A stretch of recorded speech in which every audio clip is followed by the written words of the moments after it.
Welcome dart players one and all. Today on Straight to the Point we're going to be taking a quick look at the Mission Infinity dartboard, and aesthetically it does look stunning.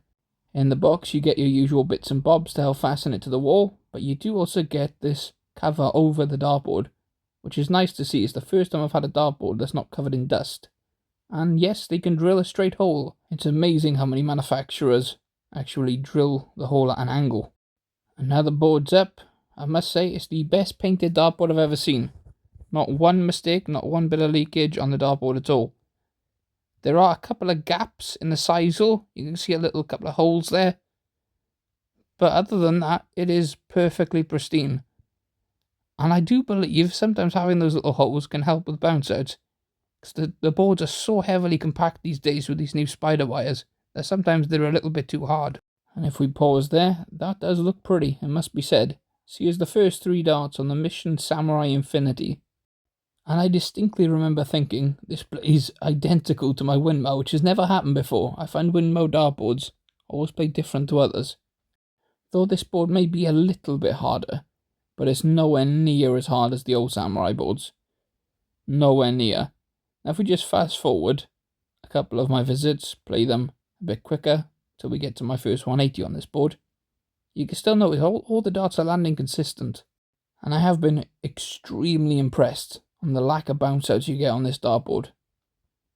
I think that could also be the new setup I'm using. I just don't seem to get bounce outs anymore. But here it is. Here's the first 180 on the Mission Samurai Infinity. And it does look like a great dartboard. I like the colours. The fact it matches my logo is pretty cool as well. Now this is a part of the video I wasn't intending to make, but I had to.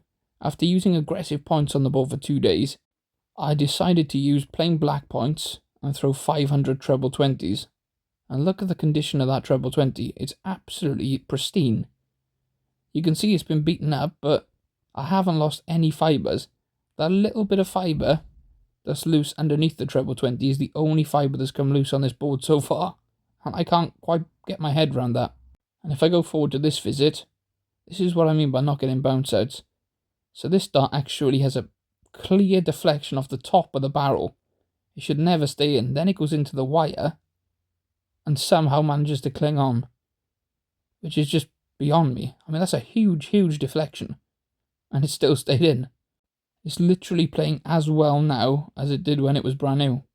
I still haven't turned the board, and I don't need to. Normally I'd have turned the board twice with the amount of darts I've thrown at the treble 20 on this.